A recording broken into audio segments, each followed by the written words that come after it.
ñoom ñaari xale yi la d'abord seen humilité seen pas-pas ak ni nga xamante ne noonu la ñuy taxawee c'est une fierté pour nous. Vous êtes une source d'inspiration pour les jeunes thiessois. ci beneen organisation di nga gis président bi dafa naan man maay wax mais ñoom dañuy xëccoo cër ba yenn saa yi suñu deful ndax sax cër ba toj loolu moom maa ngi ci féliciter encore Khadim Kane.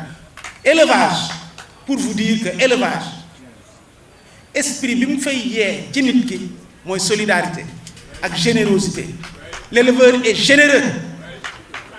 tey su ma ko waxee rek ñambaas naa ci sama xarit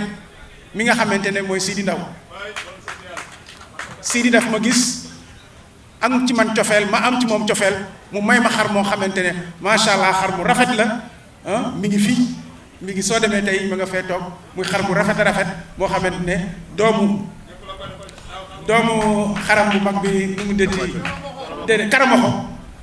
kooku du como ku la ko may rek may na la lu rëy te loolu générosité la.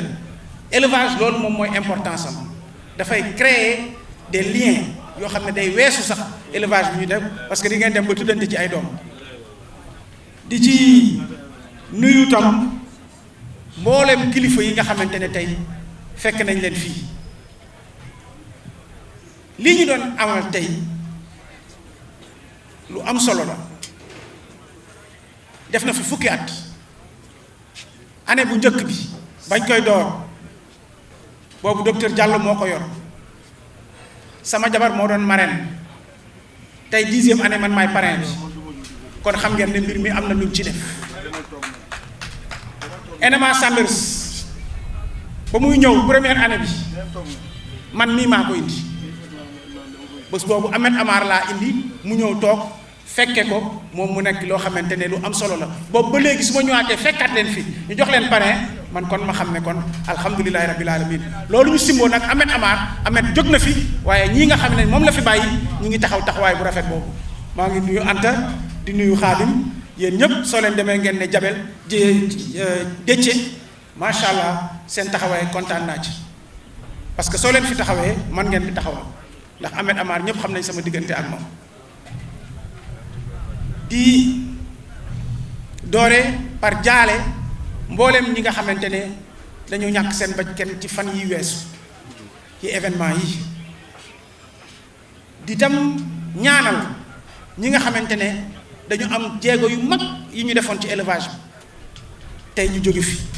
ma rafetlu nag fàtte woo leen wàccee leen ngeen kaamil tey jii ngeen bind leen teg leen fii loolu mooy wan ne élevage du fàtte démb.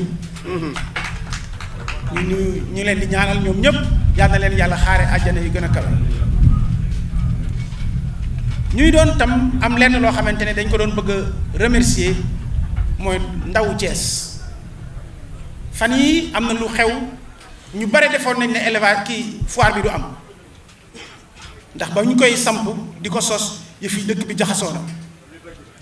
waaye Thiès waay ci seen xarañte ci seen taxawaay ak bëgg seen dëkk. benn xar damm fi kenn attaqué wu fi kenn macha allah dugg nañ ci bisimilahi rahmaani rahim alhamdulilahi rabil alamin suba ñuy ñaan ñu génn ci alhamdulilahi rabil alamin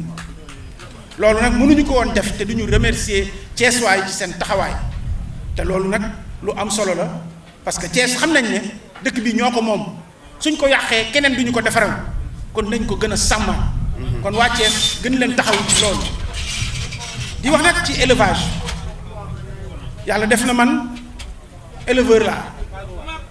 ndax yor naa ñetti stand yi ma yor fee te xam naa ne après monsieur le maire il faudra nga ñëw ci sama stand foofu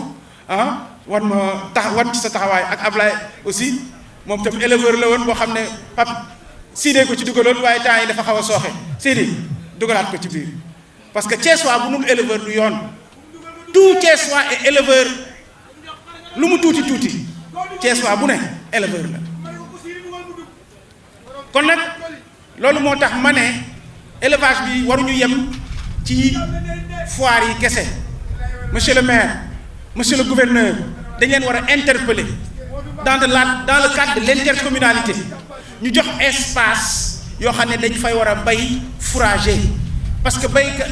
éleveurs yi sonn nañu parce que ngooñ bi cher na te ay tey jii suuf si mi ngi fi naaj bi mi ngi fi xale yi ñi ngi fi nañ leen jox espace yi ñu bay fourrage bi mu gën a yomb si ñun loolu nag loo xamante ne monsieur le maire monsieur le gouverneur ñoom ñëpp ñu ngi leen koy gën a ñaan monsieur le secrétaire général loolu dama bëgg ñu gën cee jàpp parce que il doon ni ñuy joxe espace pour semence gerte gi di ko joxe espace ci anidaay bi war nañuy jox ñun tam espace yoo xamante ne dinañ ci bay pour am fourrage bi parce que fourrage bi moo ñuy permettre ñu wàññi li nga xamante ne mooy coût bi ndaxte xar yi lu tax mu cher xar dafa cher prise en charge xar dafa metti kon loolu yëpp benn cri du cœur la boo xamante ne ñu ngi ko doon def di ko ñaan autorité yeneen yëpp ñi fi nag pour ñu gën see jàpp le directeur de l'élevage moom tamit maa ngi ko ci interpellé ñoom ñëpp nañ ci def seen loxo pour que ñu am ay espace ñu doxal ñu forage defal ñu ay comment dirais-je goutte à goutte ñun ñu bay li nga xamante ne day permettre ñun ñu mën a am suñu autosuffisance en di nag wax encore xeetu xar yi ñu am nii mooy laadum dafa nekk xeetu xar boo xamante ne tey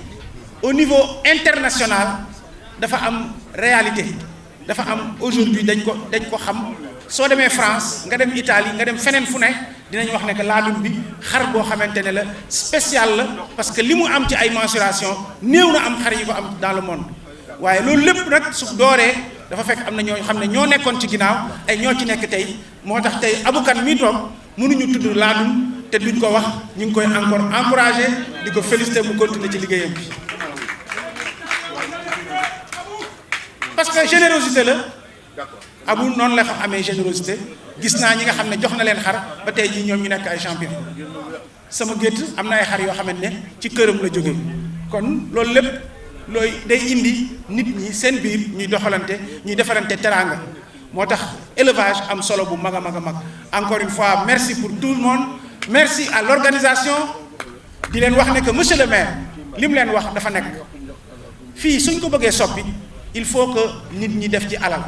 waaye tamit monsieur le maire tam ni nga xamante ne loolu nga wax nekke noonu yooyu tamit war nga teg tam te sa loxo ndax lii événement international la buy jaay Thiès te suñuy jaayee Thiès yow lañ ko jaayal dag ciy def sa loxo di leen sant di leen gërëm wa salaam. Merci beaucoup, merci. Voilà.